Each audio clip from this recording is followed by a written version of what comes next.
இஸ்லாத்துல ஒரு நற்செயல் எது அப்படின்னு ரசூலுல்லாஹி ஸல்லல்லாஹு அலைஹி வஸல்லம் அவர்களிடத்துல ஒரு நபித்தோழர் கேட்கிறாங்க.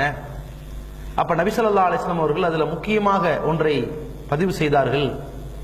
பசித்தவருக்கு உணவளியுங்கள் என்று சொன்னார்கள்.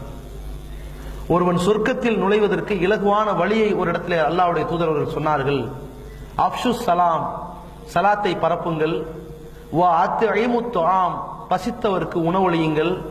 வ ஸல்லு வன்னாசு பின்னியாம், மக்கள் எல்லாம் உறங்குகிற பொழுது நீங்கள் தொழுங்கள்.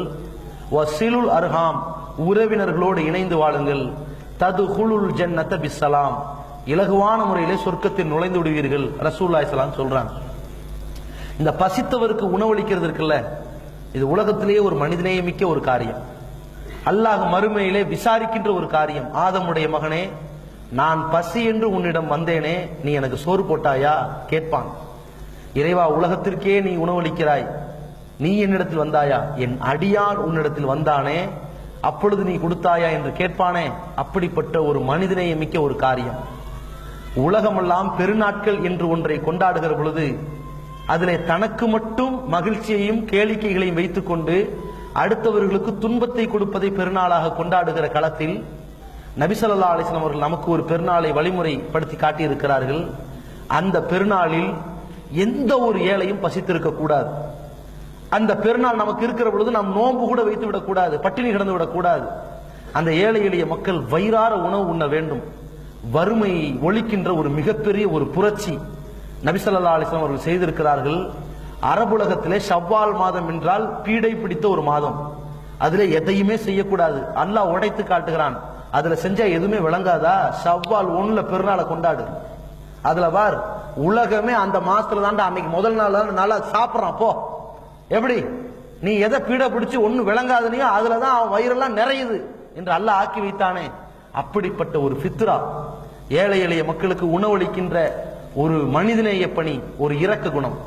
இந்த இரக்க குணத்தை நாம் வெளிப்படுத்தினோம் என்றால் அல்லாஹ் தன் அடியார்கள் மீது வைத்திருக்கிற 100 மடங்கு இரக்க குணத்தில் ஒரு பங்கை தான் இந்த துன்யாவுக்கு இறக்கி வைத்திருக்கிறான்.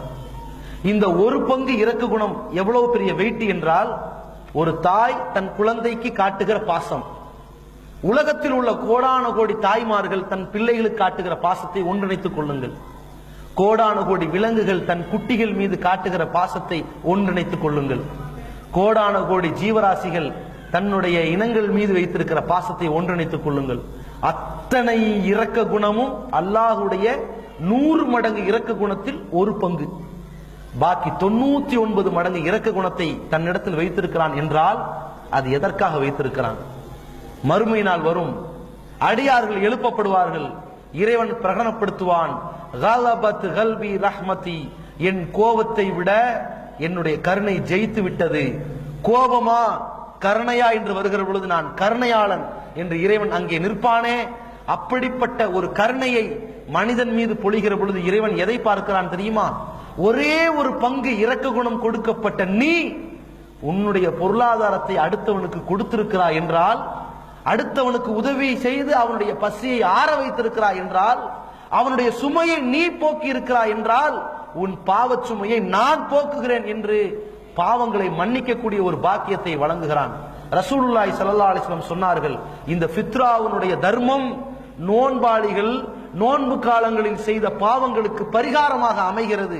நாம் பாவத்திற்கு மன்னிப்பு கேட்டால் போதாது, நோன்பு வைத்தால் போதாது, இரவு தொழுகையிலே கடந்து நின்றால் போதாது, இதையும் தாண்டி செய்யப்படுகிற பாவங்களுக்கான பரிகாரம் ஒவ்வொரு ஆணும் பெண்ணும் சிறுவரும் பெரியவரும் அந்த ஃபித்ராவுடைய தொகையை கொடுக்கிற பொழுது நோன்பு காலங்களில் செய்த பாவங்களுக்கு பரிகாரமும் பசித்தவர்களுக்கு உணவாகவும் அமையும் என்று ரசூலுல்லாஹி ஸல்லல்லாஹு அலைஹி வஸல்லம் சொன்னார்கள்.